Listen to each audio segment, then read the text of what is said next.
Kekristenan berbicara tentang pengorbanan, amin. Kita nggak bisa bicara ikut Tuhan kalau kita nggak mau bayar harga. Orang Kristen yang benar harus mau bayar harga. Injil Yohanes pasal 16 ayat yang pertama berkata begini. Ya, semuanya ini kukatakan kepadamu supaya kamu jangan kecewa dan menolak aku. Ya, Yesus memberitahukan ini kepada murid-muridnya. Kamu jangan kecewa dan menolak aku. Bukankah kita semua tahu bahwa mengikut Tuhan itu bukan bicara tentang enak-enak, amin? Nggak ada amin ya? Yesus berkata begini, jika engkau ingin jadi muridku, pertama sangkal dirimu, pikul salibmu, lalu ikut aku.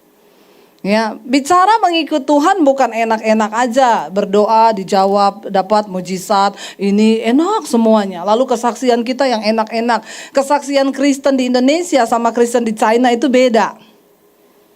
Ya, kesaksian Kristen di Indonesia itu ada masalah dijawab tepuk tangan jemaatnya. Kesaksian di China mereka ibadah sembunyi, dikejar-kejar, mau dibunuh sama tentara. Kesaksian di sana seorang anak yang ikut Tuhan sungguh-sungguh sembunyi dari orang tuanya. Dia punya iman kepada Kristus. Satu saat tiap hari dia disiksa sama orang tuanya, saudara, karena dia ikut Yesus. Tapi dia tetap percaya, dia tetap ikut Tuhan. Satu saat waktu dia mau berangkat di sekolah, dia ditabrak dan meninggal di tempat. Kalau Kristen di Indonesia dengar begini, dia bilang, ya Tuhan tidak beserta. Tapi ketika dia mati, orang tuanya bertobat. Mama papanya terima Yesus. Dan hampir setiap minggu mereka mengajak jiwa baru, kurang lebih 6-7 jiwa baru. Seringkali ada yang harus dikorbankan untuk Tuhan. Kekristenan berbicara tentang pengorbanan, amin. Kita nggak bisa bicara ikut Tuhan kalau kita nggak mau bayar harga. Orang Kristen yang benar harus mau bayar harga. Ketika saya percaya Yesus, semua udah dengar kesaksian saya ya? Udah pada dengar? Halo, ada orang di sini? Ya, banyak yang belum dengar? Oh, banyak ya. Banyak jiwa baru berarti ya. Haleluya ya saudara ya.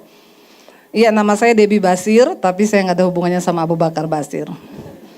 Dari latar belakang yang sama, papi saya haji dan saya terima Yesus tahun 95. Apa yang tidak pernah kita pikirkan, apa yang tidak pernah timbul dalam hati itu yang Tuhan sediakan. Yesus berkata bahwa kekristenan itu pilihan, ya. Kalau bukan Allah yang pilih kita nggak mungkin. Makanya Yesus berkata, ya, bukan kamu yang memilih aku, tapi aku yang pilih kamu. Jadi kita ini adalah orang pilihan Tuhan. Kalau Anda tidak dipilih Tuhan, Anda tidak akan ada pada hari ini di sini. Bilang kanan kirimu, kamu tuh dipilih Tuhan loh. Ya, kalau kita nggak dipilih Tuhan, kita nggak ada saudara. Akhirnya saya dari kecil sudah diwanti-wanti sama papi saya jangan berteman dekat sama orang Kristen, apalagi pacaran. Kalau kamu sampai jatuh cinta sama laki-laki Kristen, apalagi menikah sama laki-laki Kristen, dengar kata papi saya, lebih baik papi bunuh kamu daripada kamu bikin malu keluarga. Dan itu tertanam di dalam benak saya. Dan saudara nggak usah heran ya, waktu saya jadi Kristen papi saya bilang gini, papi kalau bunuh kamu, papi dapat pahala loh di sorga. Saudara bingung ya, kok bisa ada orang punya pemahaman begini? Kita lanjutin dulu baca biar saudara nggak usah bingung ya. Baca ayat 2 dan 3 saudara. Ayat 2 berkata begini dengan suara yang keras, baca jadi nggak usah tanya lagi. 1, 2, 3. Kamu akan dikucilkan, bahkan akan datang saatnya bahwa setiap orang yang membunuh kamu akan menyangka bahwa ia berbuat bakti bagi Allah. Yesus sudah menuliskan hal ini. Jadi nggak usah heran, nggak usah tanya. Kenapa dibom, kenapa dibunuh kok dapat pahala. Nggak usah bingung lagi, Yesus sudah kasih tahu. Ini nubuatan yang Tuhan tulis dan sudah terjadi. Ya. Jadi waktu saya baca ini saya sudah nggak heran lagi. Kenapa? Yesus sudah menulis. Dia bilang apa? Mereka akan berbuat ya demikian karena mereka tidak mengenal Bapa maupun anak. Mereka nggak kenal Tuhan. Nggak kenal jalan-jalannya. Ada saatnya kamu akan dibunuh. Bahkan ketika engkau dibunuh, ya dia berpikir dia berbuat bakti pada Allahnya. Papi saya bilang, papi kalau bunuh kamu, papi dapat pahala di sorga. Saya sudah nggak bingung dan ini lagi bertanya kenapa Tuhan. Memang Tuhan sudah ngomong. Udah ada ditulis di Alkitab. Akhirnya saya saudara waktu itu terima Yesus ya, karena dulu sebelum bertobat saya pelatih senam aerobik saudara, makanya gayanya begini nih. Ya. Dan tanpa pengenalan yang benar akan Tuhan, saya nggak pernah tahu tujuan hidup saya mau kemana. Karena saya pikir ya saya dilahirkan, setelah lahir besar cari kerja, dapat duit, hidup, ya udah mati. Cuman itu pikiran saya. Saya nggak pernah tahu bahwa Tuhan itu punya rencana bagi saya di dunia ini dan juga saudara, katakan. Ya, Tuhan punya rencana bagi kita di dunia ini. Bilang kanan kirimu, Tuhan tuh punya rencana atas hidupmu loh. Ya, benar saudara, Tuhan tuh punya rencana. Lalu apa rencana Tuhan itu? Lalu saya nggak ngerti, akhirnya saya tertekan di dalam keluarga karena papi saya tuh galak banget, tiap hari main pukul. Saya kalau dipukul saudara sampai biru-biru badan saya merayap, minta ampun nggak diampuni. Ya, dihajar pakai ikat pinggang sampai biru-biru, dipukul pakai kayu, rambut saya mau dibotak, dijambak segala macam.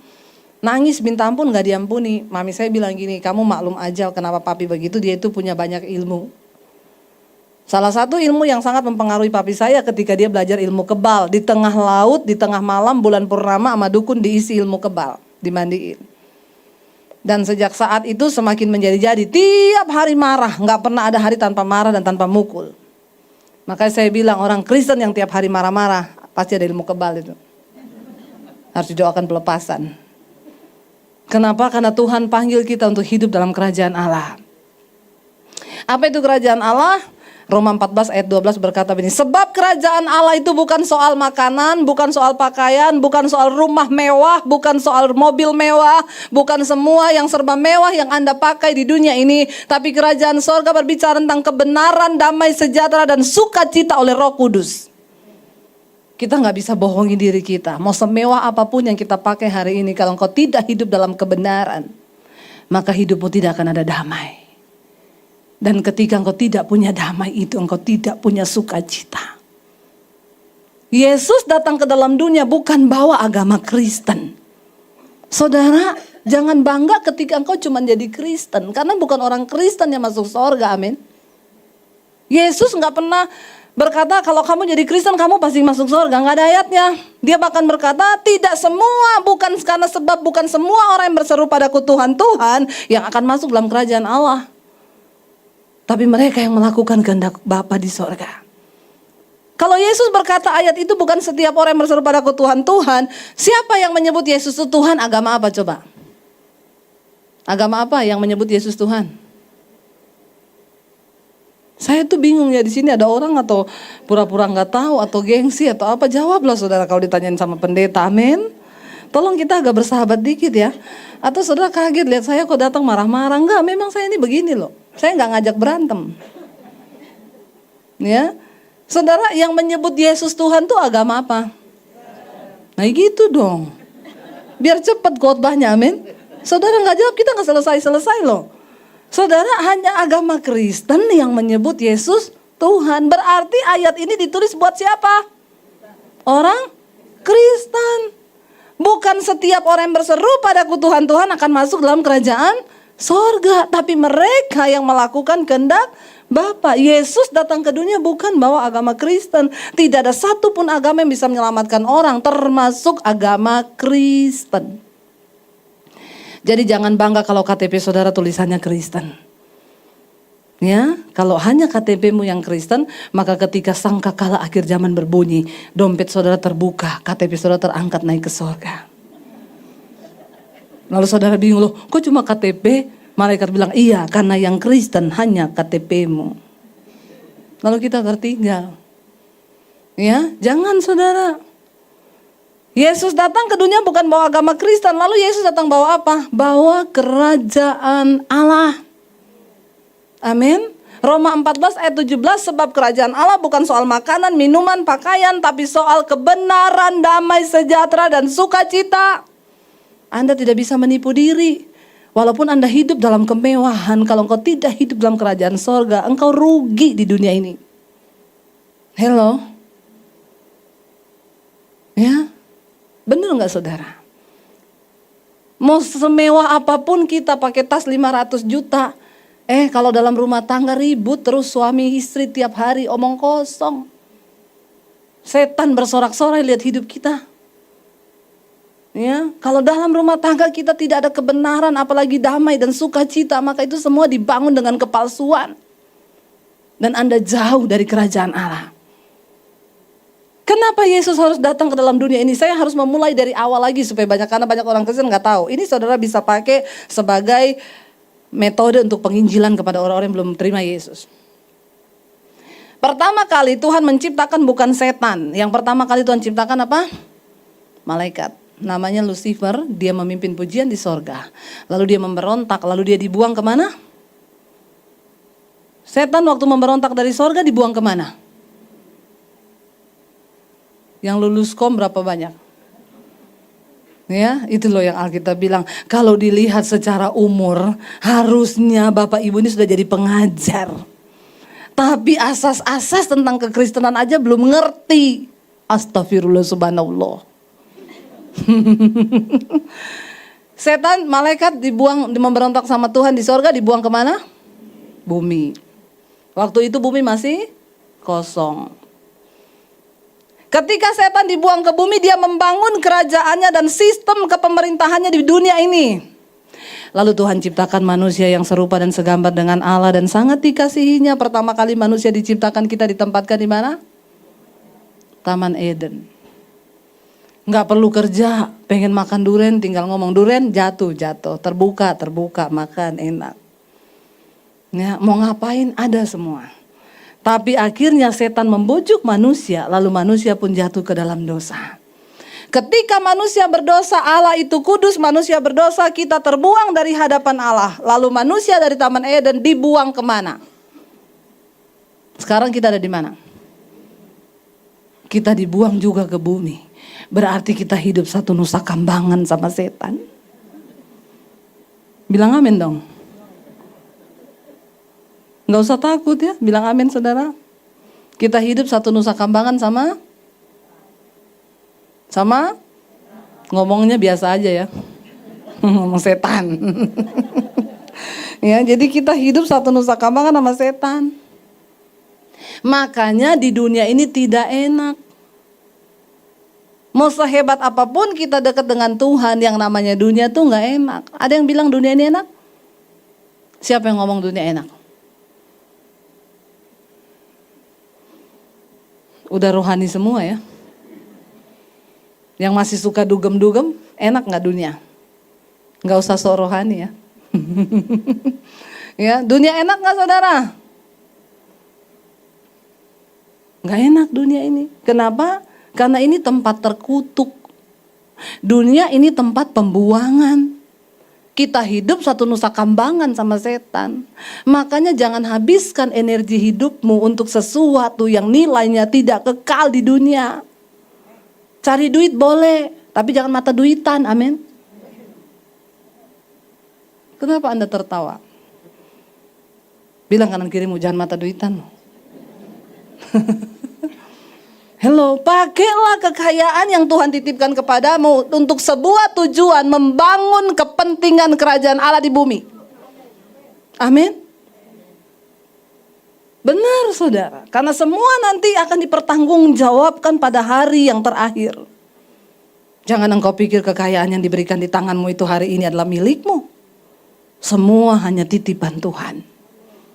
Dan semakin banyak engkau dipercayakan, maka semakin banyak pula engkau akan dituntut. Dunia ini gak enak. Ya, siapa bilang dunia ini enak? Jangan habiskan energimu, engkau kehilangan kebahagiaan dalam rumah tangga cuma karena mengejar uang. Waktu kita mati kita gak akan bawa satu pun dari apa yang kita punya. Seringkali orang lupa diri. Dia cari semuanya, ketika nafas hidupmu Tuhan ambil daripadamu. Apa yang akan engkau lakukan? Bukankah Yesus menulis sebuah perumpamaan di Alkitab tentang orang kaya?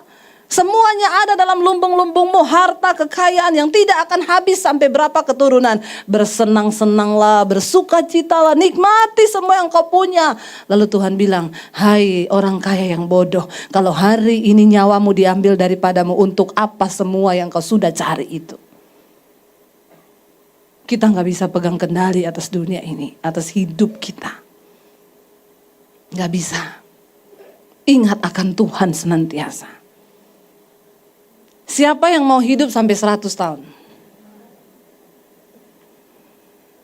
Enggak ada yang mau? Siapa yang enggak mau?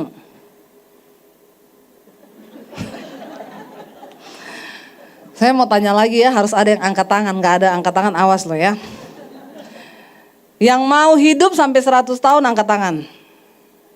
Enggak ada. Yang tidak mau sampai 100 tahun angkat tangan. Yang bingung angkat kaki. Yang tidak mau sampai 100 tahun, saya mau tanya, kenapa enggak mau sampai 100 tahun Ibu? Hah? Menderita, ya. Sakit tulangnya, ya. Lututnya sakit, udah nggak bisa jalan. Belum lagi pikun, mau ke dapur tembus ke teras. Ya, mau ke teras masuk garasi. Ya, pikun, istrinya tetangga dipikir istrinya dia. Kalau itu pura-pura pikun. Nggak usah pura-pura pikun ya, bapak-bapak. Ya. Saudara nggak mau sampai 100 tahun karena sakit, menderita. Tetap aja alasannya egois ya. Kalau dikasih sehat, tulangnya sehat, semua sehat, nggak ada sakit, banyak duit, mau nggak 100 tahun?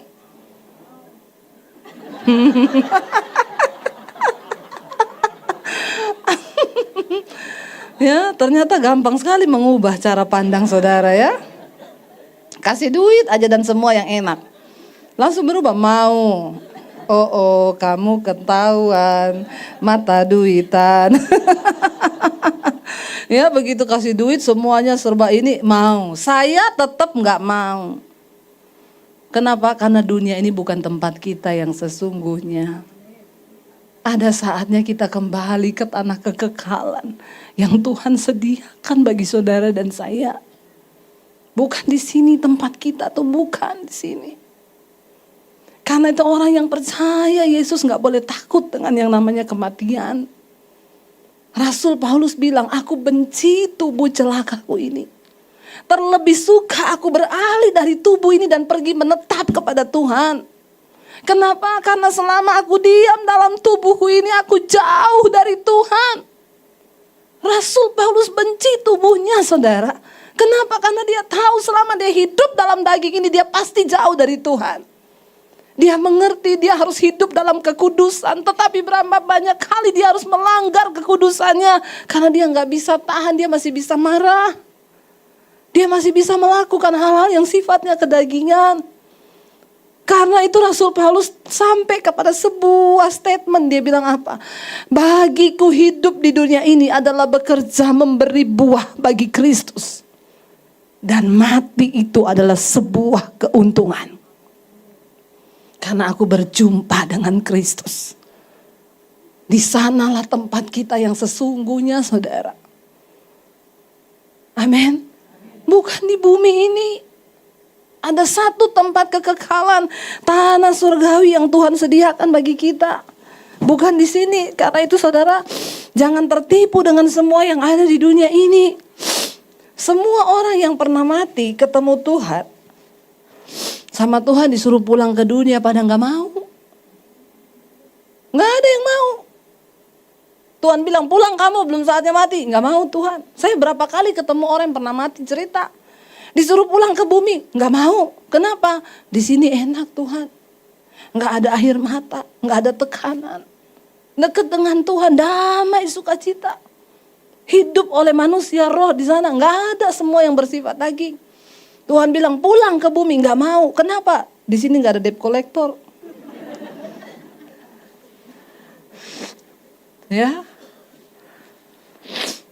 gak ada target yang harus dikejar. Mikirin urusan kerjaan, gak ada. Ya, Tuhan suruh pulang, gak ada yang mau. Tapi Tuhan bilang belum saatnya, kamu harus pulang. Jadi saudara gak perlu takut dengan yang namanya kematian. Bagian kita, persiapkan diri. Semua bisa terjadi, gak usah bicara bom dulu baru mau mati. Ada banyak orang mulai ketakutan, wih bom di mana-mana. Setiap waktu kita bisa mati, amin. Gak usah tunggu bom meledak baru mati, gak usah. Orang duduk di kursi aja bisa mati. Saya punya saudara, Pulang jalan-jalan pagi, duduk di sofa sama istrinya, ngobrol. Istrinya bilang, "Say, aku mandi dulu ya." Iya, pergi mandi 10 menit, keluar suaminya udah meninggal di sofa. Sampai istrinya nangis, "Kamu mati, kenapa gak ngomong-ngomong?" Ya namanya juga mati, masa pamit? Pamit itu piknik. Orang mati gak pamit. Dia bilang, "Kalau saya tahu kamu mati, saya gak mandi tadi lah." Lah bener, siapa yang tahu? 10 menit ditinggal kamar mandi, roh maut lewat, tarik nyawanya, pulang. Orang kaya. Kurang apa coba? Gak ada yang tahu hidup ini, saudara. Teman saya suaminya matinya simpel gini, lihat, "Say, ini plafon rumah kita bocor loh." Ya udah panggil tukang ya, nggak usah kata suaminya. "Saya bisa kok, cuman pendek, nggak usah panggil tukang." Naik pakai tangga, lagi perbaiki, ada lebah hitam itu yang agak gede, terbang, kan dia lagi di atas, hinggap di dada kiri, tiba-tiba ditikam di situ. Dia bilang pusing ya, turun, pingsan sampai di bawah. Dibawa ke rumah sakit, di jalan meninggal. Dokter bilang gini, "Bu, ini sebenarnya lebah biasa loh. Kalau dia tikam di bibir atau di kuping cuman bengkak, Bu. Persoalannya dia tikam pas di pembuluh darah yang di jantung. Racunnya langsung masuk ke jantung tanpa dinetralisir dalam darah, langsung berhenti jantungnya." Istrinya berpikir, kalau saya tahu saya panggil tukang yang naik. Berarti yang diharapkan mati siapa? Tobat ya. Saya bilang kalau tukangnya naik, lebahnya nggak ada di situ. Loh bener nggak saudara? Maka ceritanya jadi berubah. Suami saya meninggal, kenapa lagi tidur ada lebah masuk kamar. Hinggap di dada kiri, tetap. Jadi bukan soal lebahnya, bukan soal tukang atau siapa, memang sudah time limit. Habis waktu. Kita nggak tahu hidup kita sampai kapan, saudara. Ada di sini yang tahu hidup sampai umur berapa? Ada yang tahu matinya tanggal berapa? Ya, kenapa tanggal mati kita nggak dikasih tahu sama Tuhan? Kenapa? Supaya kita hidup berjaga. Bener, kenapa Tuhan gak kasih tahu tanggal mati kita? Supaya kita berjaga-jaga, hidup nempel terus sama Tuhan. Karena kalau tanggal mati kita dikasih tahu misalnya ya, kamu akan mati tanggal 31 Desember 2030 seiring bubarnya Indonesia. Tolak dalam nama Yesus, Indonesia gak akan bubar. Indonesia bangsa yang dikasihi Tuhan. Karena ada anak-anak Tuhan yang terus berdoa bagi bangsa ini. Amin, saudara. Kalau dikasih tahu ya kamu mati tanggal 31 tahun 2030. Maka saya yakin kita akan berdosa sampai tanggal 29. Ayo, bener nggak, ngaku nggak? Ya, berdosa terus tanggal 29 terakhir ini. Ya, mau pijet dulu. Ya. Ya, ke panti pijet. Alexis sudah ditutup. Tapi rohnya tetap ada nggak? Ada. Ya, pijet dulu ya sampai tanggal 29 ya. Besoknya tanggal 30 kudus. Bangun pagi ke teman-teman, "Wey, mau kemana bro?" "Shalom."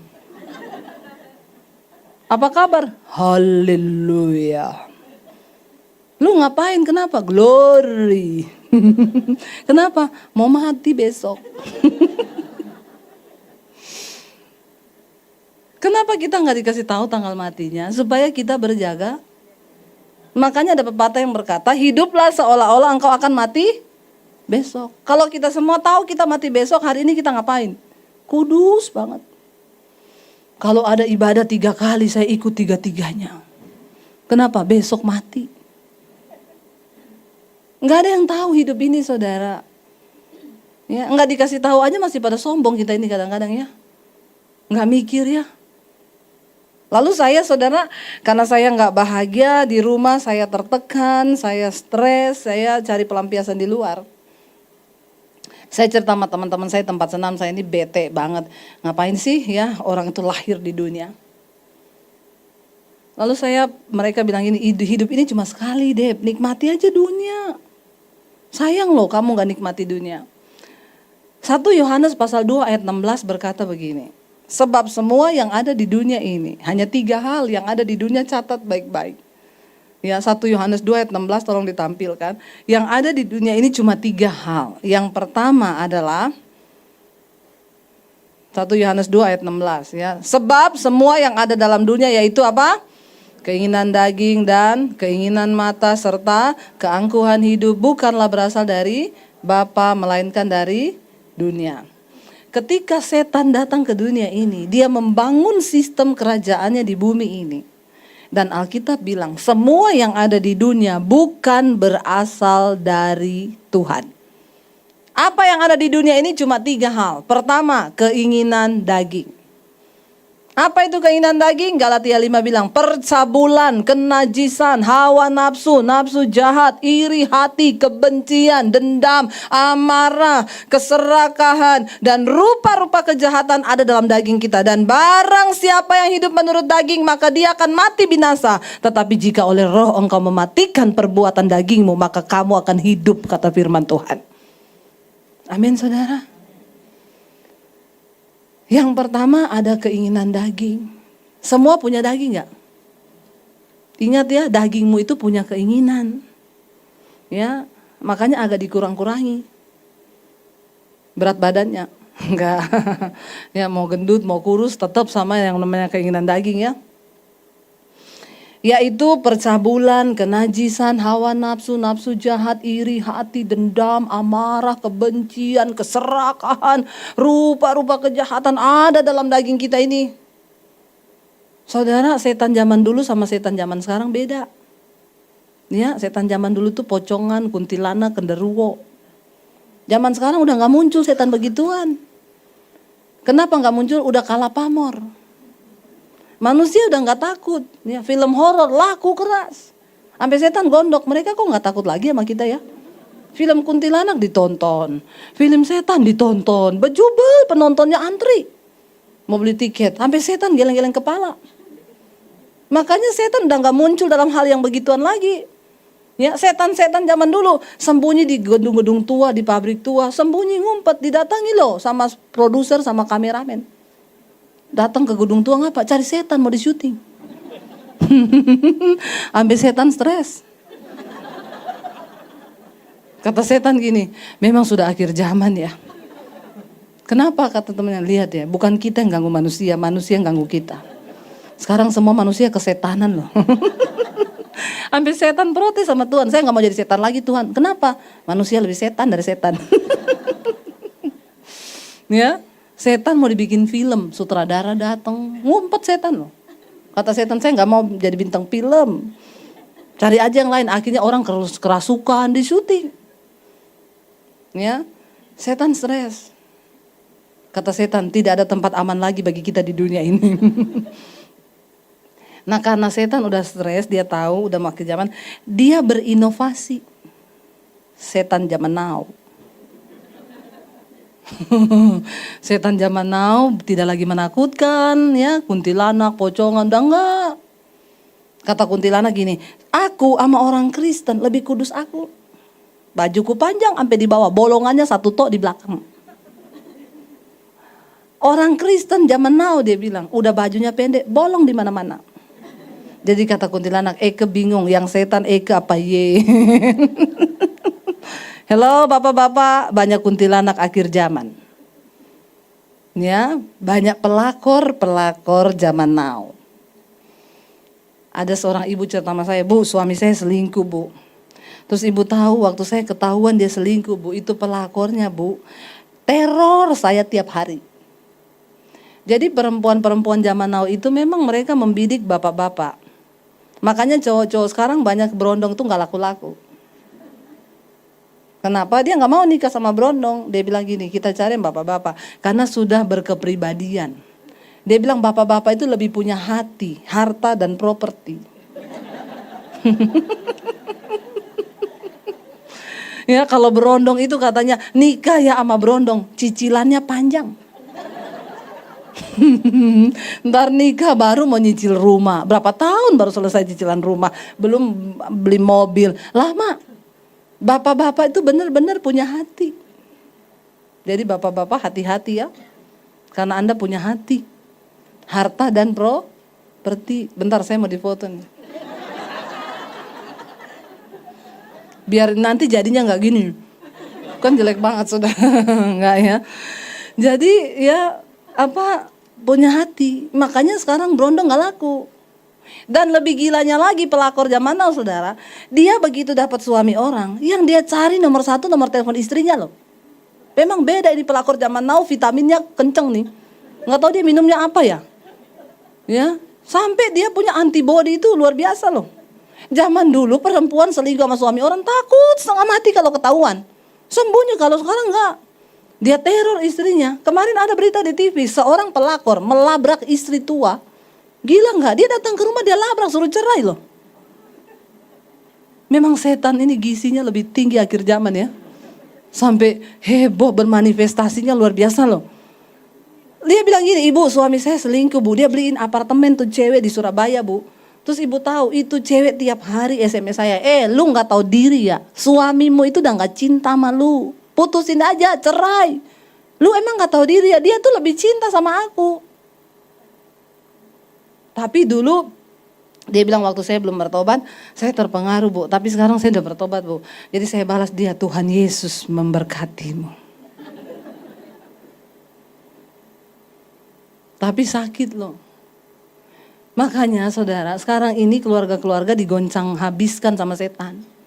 Kita harus kuat dalam rumah tangga suami istri. Kenapa? Ketika suami istri hancur, anak-anakmu hancur. Cucumu juga kena kutuk. Amin. Ingat apa yang kau tabur hari ini, itu akan dituai oleh keturunanmu. Ya, itu ada kutuk turun-temurun yang akan kena saudara. Semua perbuatan dosa yang kau hidupin. Makanya nomor 1 suami istri hidup dalam keterbukaan. Handphone gak usah pakai password, amin.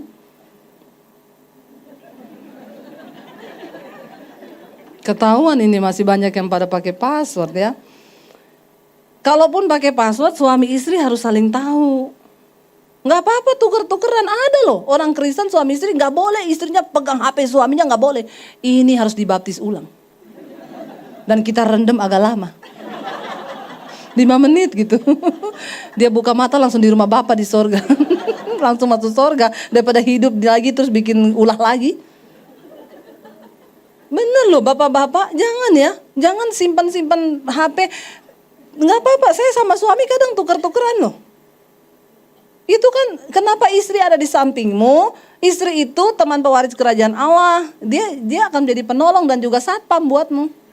Amin bapak-bapak. Ya, demikian juga istri-istri, kita terbuka sama suami kita. Kalau ada yang ganggu, bapak-bapak kasih tahu sama istrimu. Ya, perempuan-perempuan zaman now menyamar jadi sales credit card, nanti telepon, terus nanti ajak kencan. Ya, terus nanya, "Pak, udah makan belum?" Bilang, "Udah, istri saya masak nasi goreng pedes banget. Kayak sambel." Hati-hati loh saudara ya, jangan ditutup-tutupin. Makanya satu kali ada bapak-bapak, dia bilang sama istrinya gini, saya mau bikin kopi nih, gula di mana? Kata istrinya, itu loh di botol ya ada tulisannya garam. Nah kok bisa gula ditulis garam? Biar gak ketahuan semut. Terus suaminya kan bingung, loh kok bisa gitu? Kata dia, kan kayak kamu Pak, HP-mu Wanti, lu tulis Wanto. Hello. Jadi kalau HP-nya bunyi isinya tanya siapa itu yang telepon? Pak Wanto. Padahal itu diangkat, halo. Bertobat. Yang benar begitu nggak usah angkat tangan bapak-bapak ya. Di rumah saja bertobat. Lo benar nggak saudara? Ya, akhirnya saya nikmati dunia, keinginan daging yang pertama.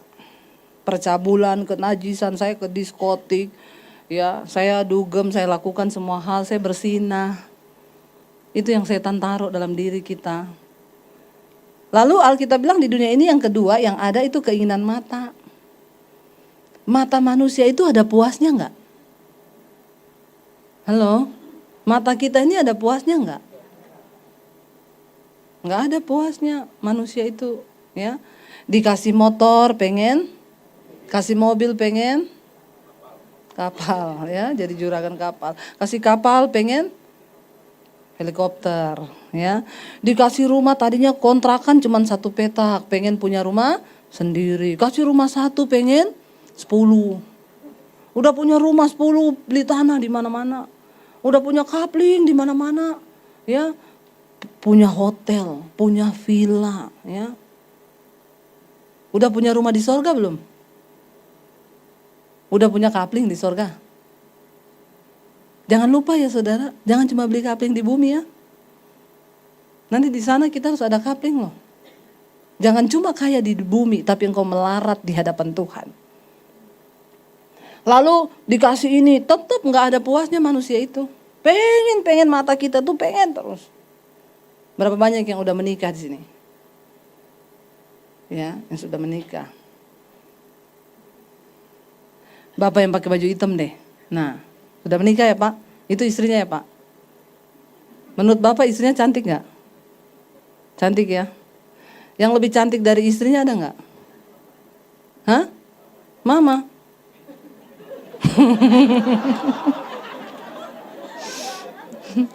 Jangan bilang mama dulu, saya tahu hari ini hari ibu ya, hari Mother's Day saya tahu. Tapi saya lagi tanya sama Bapak tentang wanita lain, jangan mama ya. Yang lebih cantik dari istrinya Bapak ada nggak?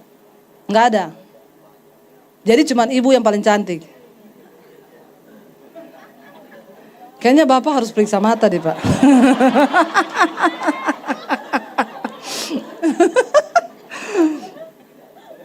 Ya mirip sama suami saya saudara. Kalau saya tanya saya, menurut kamu saya cantik gak? Cantik, cantik banget. Yang lebih cantik dari saya ada? Gak ada. Kamu paling cantik seluruh dunia. Saya bilang pret. Kenapa saya bilang pret? Kalau jalan di mall ada ibu-ibu cantik dilirik sama dia saudara. Tapi gak apa-apa, berarti pria normal. Yang dia lirik wanita cantik. Daripada dia lirik cowok ganteng. Bahaya, cucok. Ya. Jadi dia tanya sama saya, menurut kamu saya ganteng banget. Yang lebih ganteng dari saya ada nggak? Banyak.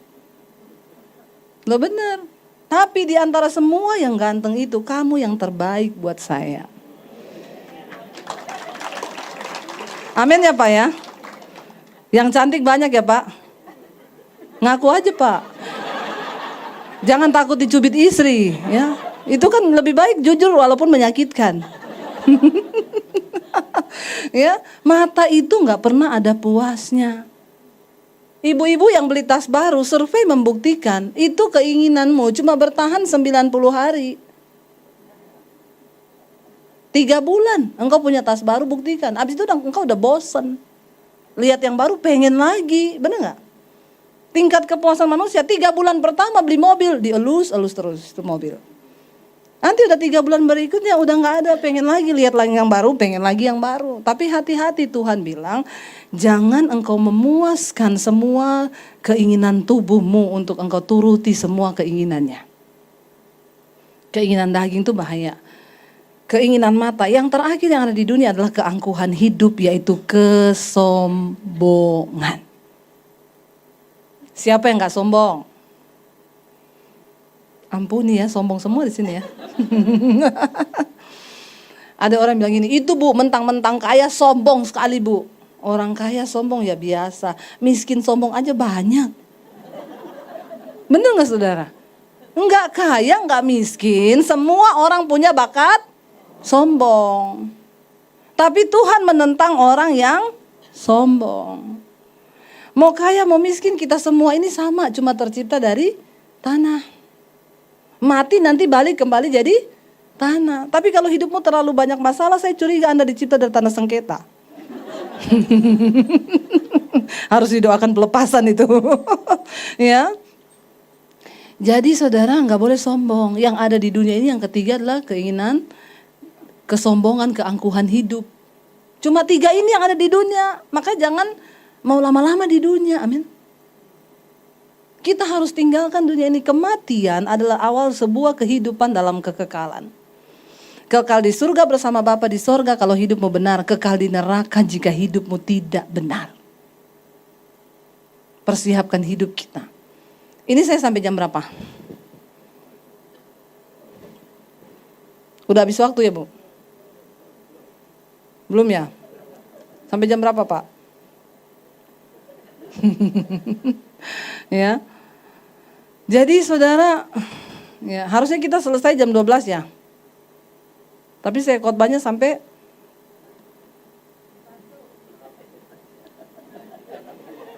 jam 1 ya Bu. Anda puas, saya lemes. Habis ini saya masih ada khotbah 2 kali lagi saudara ya. Hari Minggu itu hari dinas. Ya, pokoknya hari kerja buat hamba Tuhan. Jadi ya kita hidup ya di dunia ini cuma ada 3 hal ini. Ya, maka jangan betah-betah. Yesus kenapa datang ke dunia? Dia datang membawa kerajaan Allah. Waktu dunia ini udah hancur, dia lihat manusia hidup di dalam terkutuk, hidupnya menderita. Dia harus turun ke bumi.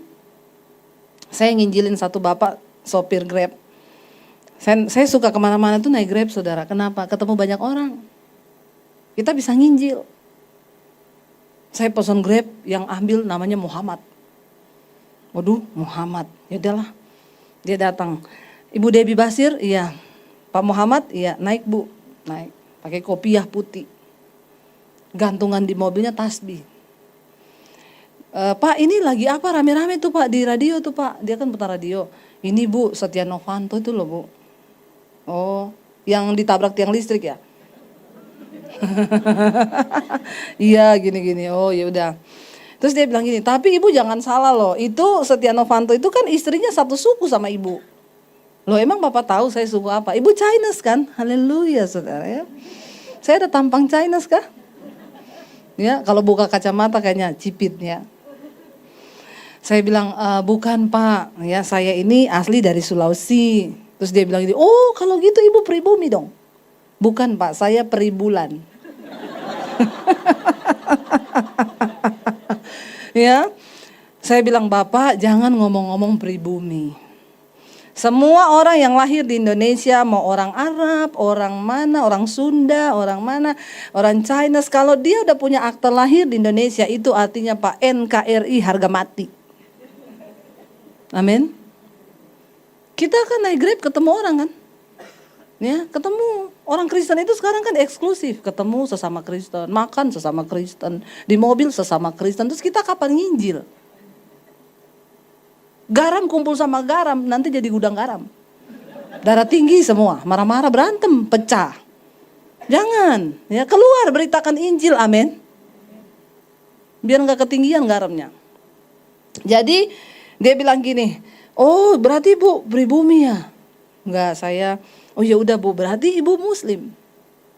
Lihat saudara, yang diomongin kalau nggak pribumi bawa agama. Ini orang kategori kebanyakan micin. Ya, jadi gagal fokus. Dia lagi nyetir gini, berarti ibu Muslim ya? Saya bilang dulu Pak, tiba-tiba dia ngerem, cit. Dulu, berarti ibu sekarang apa? Pak, lihat ke depan nanti nabrak. Santai aja Pak, biasa aja. Lalu dia bilang, loh dulu berarti ibu sekarang apa? Ya sekarang saya ke gereja. Oh ibu murtad ya jadi Kristen. Ya terserah Bapak sebut saya apa, saya nggak marah kok. Bapak bilang saya juga murtad, saya nggak marah. Tapi saya nggak mau Bapak sebut saya Kristen. Ibu kenapa pindah Kristen? Jangan sebut saya pindah Kristen Pak. Kenapa? Karena nggak semua orang Kristen masuk surga. Makanya buat kami itu agama itu tidak bisa menyelamatkan. Makanya kita nggak pernah bela agama Pak. Apalagi sampai berjilid-jilid. Nggak usah. Ya karena buat kami bukan agama yang menyelamatkan. Lah terus maksudnya ibu mau disebut apa? Saya lebih senang kalau Bapak sebut saya pengikut Kristus. Oh iya, karena kalau pengikut Kristus itu pasti sorga. Ya kalau cuman Kristen belum tentu. Lalu ibu cerita dong kenapa ya ibu bisa beralih jadi, yaitu tadi ibu bilang pengikut Kristus. Ya, saya bilang kalau saya cerita lama loh Pak, mudah-mudahan macet ya. Ya, karena kalau nggak macet gantung nanti, nggak selesai. Terus dia bilang gini, kayaknya kita masuk tol di depan Gatot Subroto macet tuh Bu, boleh tuh Bu. Jadi sengaja cari rute macet ya Pak ya, biar selesai ceritanya. Lalu dia bilang gini, Bu, kenapa kami menyebut orang Kristen itu kafir? Karena dalam surat Al-Ikhlas dengan jelas dikatakan lam yalid wa lam yulad wa lam yatul wal kufuwan ahad. Yang artinya bahwa Allah itu tidak beranak dan tidak diperanakan. Iya Pak, saya setuju. Setuju sekali. Kenapa? Karena Yesus itu tidak diperanakan secara manusia. Dia nggak lahir dari persetubuhan antara laki-laki dan perempuan. Di dalam surat Al-Maryam dikatakan bahwa sesungguhnya Isa Al-Masih dikandung dalam kandungannya Maryam oleh Rohulullah, yaitu Roh Allah. Dan dia adalah kalimatullah, firman Allah yang menjelma menjadi manusia. Jadi dia tidak diperanakan secara benih manusia, tapi dia adalah benih ilahi yang dititip dalam kandungannya Maryam. Dia bilang menarik ini Bu. Tapi tolong Bapak garis bawahi, saya tidak mengkristenisasi Bapak. Jadi kalau Bapak rekam ini rekaman, silakan Bapak rekam. Saya nggak mengkristenisasi Bapak loh. Karena udah ada pendeta yang dipenjara kan saudara. Kemarin diputus 6 tahun penjara, dia nginjilin supir Grab. Ya, dianggap mengkristenisasi, tapi karena dia dulu mantan kiai ya, jadi dia tahu semua ayat-ayat ya. Nah dia pakai untuk menyerang, jadi dapat deh. Saya bilang saya tidak mengkristenisasi Bapak loh ya. Karena saya juga gak bangga kalau Bapak jadi Kristen.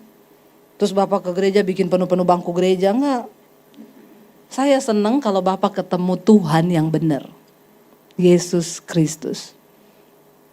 Itu aja. Lalu saya cerita sama dia saudara di jalan. Wih luar biasa ya Bu ya. Iya Pak. Kalau Bapak mati nanti Bapak yakin gak ke surga? Ya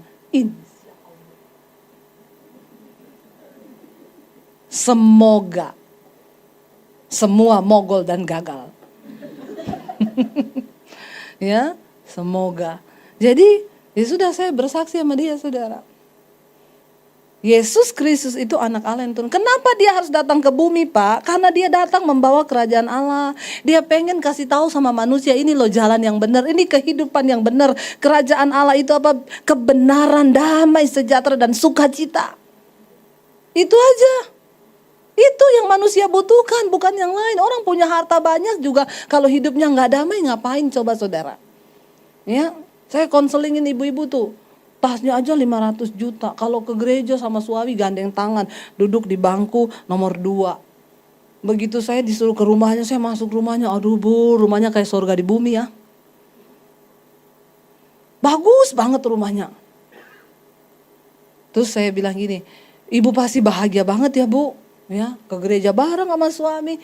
Dia bilang, Ibu Debbie saya mau bilang sama Ibu, kami sudah 6 tahun pisah ranjang. Kita gak tidur bareng Bu. Saya bilang, kenapa Ibu beli ranjang yang kecil? Yang gede biar tidur berdua. Udah gede Bu. Tapi udah gak cocok. Tapi kami gak bercerai hanya untuk demi nama baik. Tuhan ditipu demi nama baik. Saya tanya, loh Ibu kalau ke gereja sama suami tuh gandeng tangan. Saya pikir itu Ibu akur-akur aja. Itu hanya sandiwara. Ternyata di gereja banyak pemain. Ya, cuma tidak terekspos di TV. Ya, kalau ke gereja berantem di mobil suami istri, mau dekat ke Menara Sampurna, udah dekat gereja, hapus air matamu. Istrinya dikasih tisu. Nanti pulang gereja kita lanjutkan.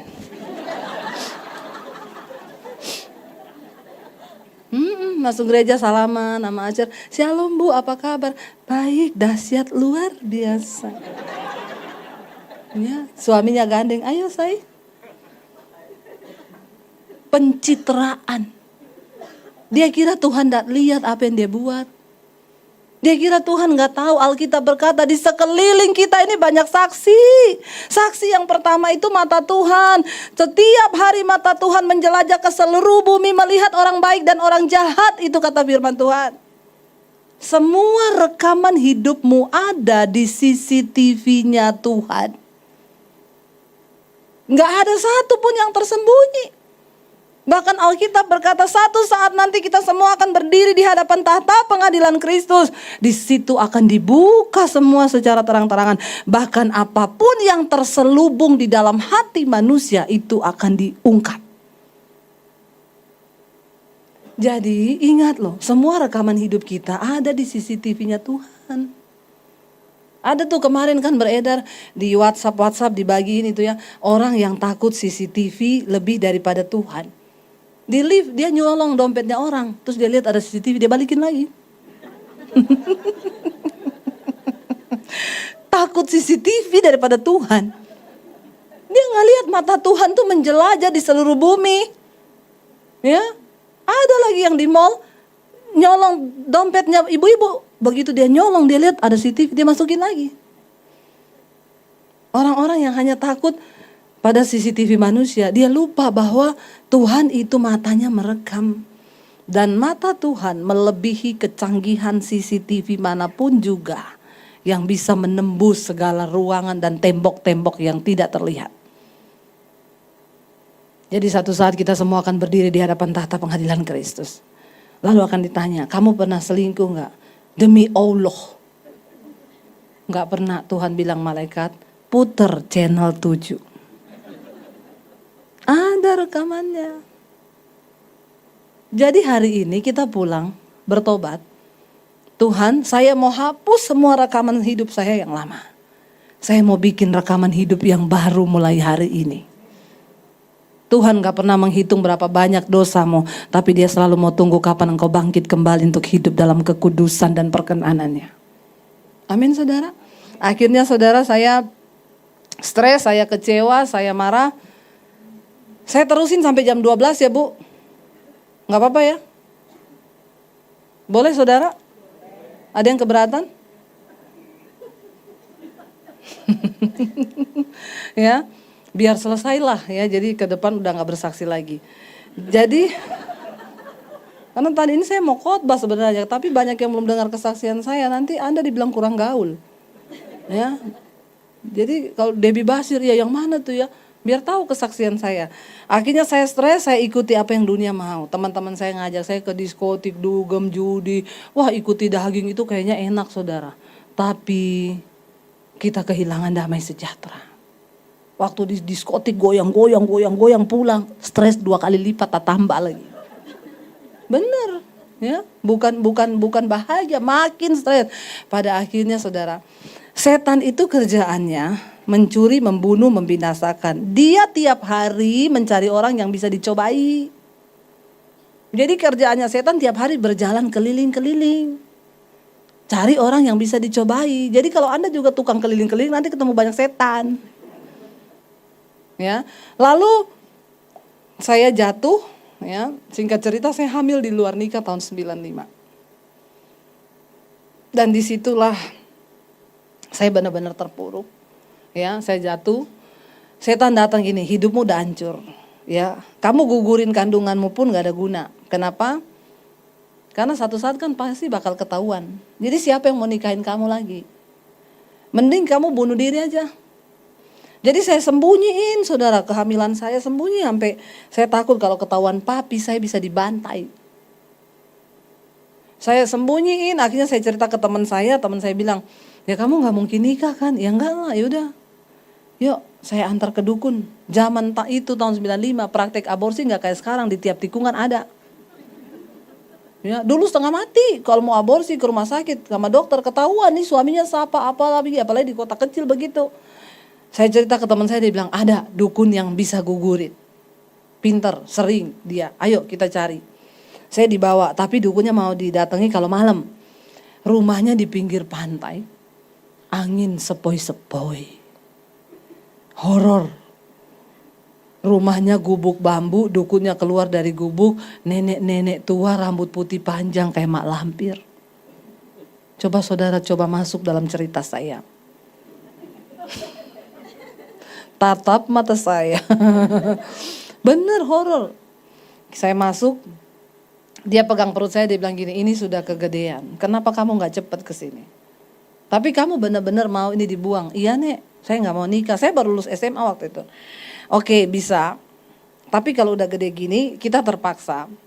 Tunggu 3 hari lagi kamu balik ke sini. Kenapa 3 hari? Itu malam bulan purnama penuh. Horor kan? Kenapa? Kita akan adakan ritual. Jadi kamu harus bawa syarat-syaratnya. Syaratnya apa nih? Ayam hitam, telur, beras, kelapa. Kayaknya dia mau bikin nasi uduk. Dia suruh saya bawa bahan-bahannya, goblok nggak saudara? Jadi saya tanya, kerupuk sekalian nggak, sambal, bawang goreng, bodoh ya. Lalu teman saya bilang, balik nggak? Nggak. Kenapa nggak mau balik? Saya bilang, saya ini memang setan ya. Tapi saya takut sama setan yang beginian. Pakai ritual bawa kelapa-kelapa, ayam-ayam hitam, nggak. Gini loh, kalau kamu takut ketahuan, nanti saya yang cariin bahan-bahannya, kata teman saya nggak mau. Nanti saya cari cara sendiri. Lah terus gimana? Nanti saya cari cara sendiri. Saya lakukan hal-hal yang ekstrim buat ibu hamil. Saya minum obat, saya minum jamu, saya lompat dari atas tembok tinggi ke bawah saudara. Tiap hari nggak bisa gugur juga. Tapi memang ada saatnya Tuhan izinkan kita masuk di dalam lembah kekelaman. Kenapa? Karena sering kali hanya di dalam lembah kekelaman lah kita bisa berjumpa secara pribadi dengan Tuhan. Yang belum masuk saya doakan masuklah di dalam lembah kekelaman. Loh benar, penting, perlu. Jangan cuma yang enak-enak terus. Orang harus berjumpa dengan Tuhan secara pribadi. Supaya imanmu jadi kuat. Karena engkau punya pengalaman berjumpa dengan Yesus. Di dalam lembah kekelaman itu gak ada lagi yang bisa tolong kita saudara. Uangmu gak bisa, ya harapan udah gak ada. Tidak ada satu manusia sehingga engkau merasa benar-benar engkau tidak ada pertolongan dan engkau hanya berurusan dengan Tuhan. Tapi Daud punya iman yang luar biasa. Karena dia sering mengalami Tuhan. Dia punya pengalaman banyak dengan Tuhan. Dia bikin lagu. Sekalipun aku dalam lembah kelam, ku tak takut sebab kau besertaku. Amin. Asal Tuhan beserta kita, nggak usah takut. Lalu di situ saya stres, saya mau bunuh diri. Ya, teman saya mati bunuh diri minum baygon. Padahal waktu itu belum ada baygon rasa stroberi. Dia mati. Saya pikir waktu dia mati, saya pikir enak itu mati ya. Nggak ada pikiran apa-apa. Selesai. Saya pikir kenapa Tuhan tuh ciptakan saya ke dunia. Kalau orang berkata hidup adalah pilihan, maka bagi saya ada dua hal yang kita gak pernah bisa pilih di hidup ini. Yang pertama lahir. Gak ada seorang pun dari kita yang minta dilahirkan kan? Atau kita gak ada yang ditanyain kan, mau lahir gak? Enggak kan, tiba-tiba kita ada. Di keluarga happy atau brengsek kita gak pernah bisa memilih kita ada di dunia ini. Kita juga gak pernah bisa pilih bentuk muka yang kayak apa. Ada yang hidungnya mancung, ada yang pesek. Ya. Tapi dengar baik-baik, bukan apa yang ada di luar diri kita yang bisa bikin kita bahagia. Ketika hatimu penuh dengan Roh Kudus, ada Yesus, engkau bahagia.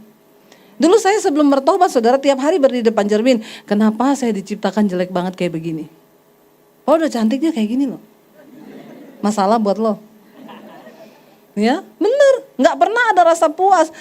Saya baru sadar ya ketika saya berjumpa Yesus, saya merasa menjadi pribadi yang paling spesial. Dan kalau engkau diciptakan kayak begini ya sudahlah normal ya. Disyukuri aja. Hidung satu, lubang dua menghadap ke bawah normal. Amin. Kalau lubangnya menghadap ke atas harus operasi. Bukan apa-apa, hujan masuk air. Mati nanti nggak bisa napas. Tapi kalau udah begini disyukuri. Ya, yang kedua yang kita nggak pernah bisa pilih mati tadi. Nggak ada yang tahu tanggal mati. Akhirnya saya stres, saya mau bunuh diri di situ, ya. Ketakutan kalau papi saya tahu, papi saya punya pedang panjang 1,5 meter di bawah kolong tempat tidur. Tiap hari dia asah itu pedang. Dia kalau berantem sama tetangga saya yang Kristen, dia angkat itu pedang. Dia punya keris, dia punya samurai, dia punya pistol di lemari. Jadi saya tiap hari ketakutan, ini kalau dia tahu dia tembak kepala saya habis nih. Tapi firman Tuhan berkata begini, aku memberikan kepadamu bukan roh ketakutan, tapi roh yang membangkitkan kekuatan. Ketakutan itu bukan dari Tuhan saudara. Apa yang Anda takuti hari ini? Takut mati? Berapa banyak yang masih takut mati? Gak ada ya? Yang sudah siap mati? Gak ada juga. Ini gimana sih? Ya, Anda siap atau tidak siap? Kalau udah saatnya mati, mati loh. Jadi daripada tidak siap lebih baik siapkan diri. Amin. Ya. Jadi saya waktu itu ketakutan, takut apa lagi? Takut setan. Ada yang takut setan? Jujur loh. Ketakutan itu roh ya, dan dia bukan dari Tuhan loh. Jangan takut setan, saudara, amin. Karena setan yang sebenarnya itu bukan yang menampakkan diri, itu bukan. Setan sebenarnya itu yang berkecol di hatimu, yang bikin kau kepahitan, itu setan. Ada pendoa syafaat ngomong, Bu, di rumah saya ada setan loh. Kok ibu bisa tahu? Saya tiap turun ke bawah jam 2 malam mau ambil minum, dia duduk di sofa. Hitam gede gitu, Bu. Terus apa ibu lakukan? Pertama-pertama lu saya takut, tapi sekarang udah enggak, Bu. Saya kalau lewat saya bilang permisi. Saya enggak ganggu kamu ya. Tan. Jadi saya tanya sama dia, Ibu itu sertifikat rumah atas nama ibu atau atas nama setan? Kenapa ibu yang permisi sama dia? Ya harusnya dia dong yang permisi sama ibu. Saya bingung ya, rumahnya pendoa syafaat ada setan. Bingung gak saudara? Dulu pertama kali saya datang di Jakarta, saya kan kontrak rumah. Orang bilang itu ada, Bu, murah. Tapi jujur kata satpamnya horor. Saya bilang saya suka itu yang banyak setan. Ya, yang penting murah dulu, ambil dulu. Tapi banyak setan, Bu. Gak apa-apa, saya datang, setan pergi. Amin. Jangan saudara datang, setan juga datang. Nah, ini gak benar. Setan itu kan gak tahan hidup satu rumah dengan orang benar. Jadi jangan takut sama rumah horor, amin. Kita datang, setannya pergi. Hello. Orang Kristen gak boleh takut setan. Amin. Ya. Lalu ada orang juga yang takut miskin. Yang ini pasti orang kaya, karena orang miskin udah gak takut miskin, dia emang udah miskin. Sudah tidak ada lagi yang perlu ditakuti, jadi bersyukurlah Anda yang miskin. Karena kita tidak punya satu ketakutan yang sangat ditakuti oleh orang kaya, yaitu takut miskin.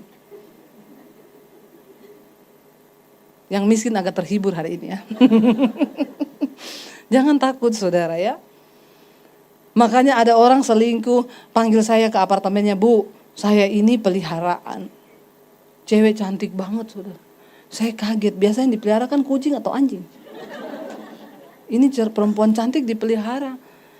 Saya bilang, oh iya, Bu, saya dengar ibu khotbah waktu itu, saya pengen bertobat, Bu, saya mau sungguh-sungguh ikuti Yesus. Beneran, benar. Siap miskin gak? Ya gak usah miskin kali, Bu. Ya enggak, kamu mau tobat? Iya, Bu, pengen ikut Yesus sungguh-sungguh. Tapi siap miskin? Ya gak usah lah, Bu. Masa ikut Yesus harus miskin? Tidak harus miskin, tapi siap miskin. Loh kenapa begitu? Lah kan nanti kalau kamu tobat, kamu kembali ini semua yang dikasih sama peliharaan itu. Ini kan apartemen punyanya dia kan? Iya, balikin. Gitu ya. Itu mobil Mercy terbaru punyanya siapa? Punya dia juga, balikin.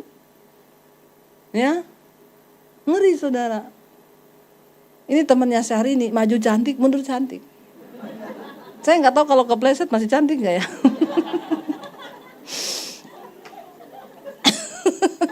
Jadi begitulah saudara ya, orang itu kadang-kadang gitu. Kita ini sampai di satu titik di mana nggak ada lagi yang bisa kita pertahankan. Ya, itu baru benar-benar ikut Yesus. Jadi jangan takut ya.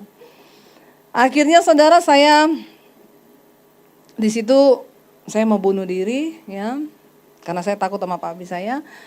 Dan malam itu ketika saya nangis di kamar saya tulis surat buat orang tua, Papi, Mami, saya cuma mau bilang sekarang saya lagi hamil. Saya nggak tahu mau ngomong apa, tapi kalau saya mati tolong ampuni dosa saya. Ini yang terbaik bagi saya. Lalu malam itu saya nangis, saya cuma bilang ini, Tuhan, sebelum aku mati, aku tahu ada Tuhan di dunia ini, tapi siapa Engkau? Kalau memang Engkau ada, tunjukkan dirimu kepada saya sebelum saya mati. Saya tahu kalau saya mati bunuh diri, saya pasti masuk neraka. Dan kalau semua orang yang mau bunuh diri itu berdoa minta ketemu Tuhan dulu, maka dia pasti gak jadi mati.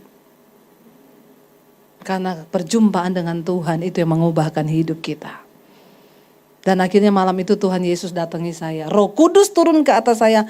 Baca yuk ayat yang ke berapa ya? 7 kali ya. Dan kalau ia turun, Injil Yohanes tadi. Nah, namun benar yang kukatakan ini kepadamu adalah lebih berguna bagi kamu jika aku pergi. Sebab jika aku tidak pergi, penghibur itu tidak akan datang kepadamu. Tetapi jika aku pergi, aku akan mengutus dia kepadamu. Ayat yang ke-8 baca sama-sama. Dan kalau ia datang, ia akan menginsyafkan dunia akan dosa, kebenaran, dan penghakiman. Saya malam itu di jamaah Roh Kudus ini yang terjadi. Saya diinsyafkan akan dosa, kebenaran, dan penghakiman. Tidak ada satu pendeta hebat pun yang bisa bikin orang bertobat selain kuasa Roh Kudus. Waktu saya minta Tuhan tunjukkan dirinya, Roh Kudus dikirim. Makanya Yesus bilang, lebih berguna bagi kamu jika aku pergi. Sebab jika aku tidak pergi, roh itu gak datang. Tapi kalau aku pergi, aku kirim dia bagi dunia ini. Lalu saudara, saya di jamaah, saya nangis minta ampun bertobat. Yang tadinya saya merasa benar dengan semua pemikiran saya. Bahkan saya tuduh Tuhan jahat, kurang kerjaan. Engkau ciptakan saya ke dunia, ngapain engkau lahirkan saya? Dasar engkau Tuhan gak ada kerjaan. Orang stres, Tuhan pun disalahin. Mendekati gila. Tapi ketika Roh Kudus masuk, makanya saya bilang, siapa yang bisa mengubah paradigma? Bunuh orang dianggap berbuat bakti pada Allah. Siapa yang bisa ngubah? Cuma Roh Kudus. Saulus yang tadinya seorang teroris, dia bunuh orang Kristen di jamaah Roh Kudus. Dia beralih, benar-benar berbalik 180 derajat. Memberitakan Injil, bahkan rela mati bagi Injil Kristus. Siapa yang ubah? Roh Kudus. Kita minta lawatan Roh Kudus, saudara. Sejak hari itu saya terima Yesus, lalu hidup saya diubahkan. Tapi tantangan mulai datang. Saya diancam mau dibunuh sama keluarga saya. Dan tahun 96 saya diusir dari rumah. Papi saya bilang, kamu pergi dari rumah, jangan bawa satupun ijazahmu. Saya mau lihat Yesus kasih makan kamu seperti apa. Dengan air mata saya keluar, tinggalkan keluarga saya. Mami saya nangis, Debbie kamu nanti mau makan apa? Tunggu mami sama papi mati baru jadi Kristen. Saya bilang, kelamaan mam. Bukan apa-apa, saya bilang mami gak ngerti apa yang saya alami. Tuhan tuh jamah saya mam. Roh Kudus tuh jamah saya, mami gak bisa ngerti dengan apapun. Saya juga gak mau seperti ini mam. Sudah dianiaya lama, setahun saya mempertahankan iman saya loh. Kamu keluar dari rumah ini, kata papi saya. Jangan bawa satupun ijazahmu karena saya yang sekolahin kamu. Saya mau lihat Yesus kasih makan kamu seperti apa. Dari kota Poso saya ke kota Palu 7 jam perjalanan. Gak bawa apa-apa. Saya tinggal di kos-kosannya sepupu saya yang dulu juga dari Muslim. Dia terima Yesus.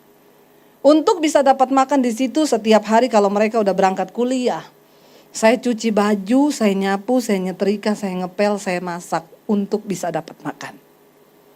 Kadang cuci baju satu ember gede nggak pakai mesin loh, pakai tangan. Nyuci sambil air mata saya jatuh. Iblis bilang, goblok banget kamu jadi Kristen, jadi pembantu. Pulang ke rumahmu, bajumu dicuciin di sana. Saya nangis bilang gini, Tuhan, hidupku bukan aku lagi, tapi Yesus yang hidup di dalamku. Karena aku telah ditebus dan hargaku lunas dibayar. Bahkan aku tidak punya hak atas hidupku lagi Tuhan. Terserah Tuhan. Saya bilang sama setan, aku telah ditebus dan hargaku lunas dibayar. Apapun tidak akan bisa membuat saya lagi meninggalkan Yesus. Itu yang Alkitab bilang, Rasul Paulus bilang, barang siapa yang sudah berjumpa dengan kasih karunia Kristus, dia gak akan mudah tinggalkan. Entah karena kelaparan, aniaya. Setahun saya alami itu. Tanpa uang 1 sen pun di tangan. Menderita. Setiap hari masuk dalam proses. Rasul Paulus bilang, karena Yesus setiap hari kami berada dalam bahaya maut.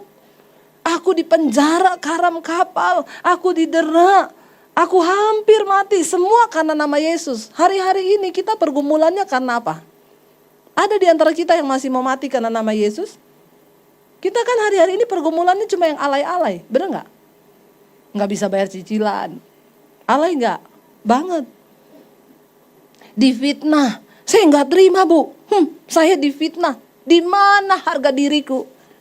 Piro harga dirimu?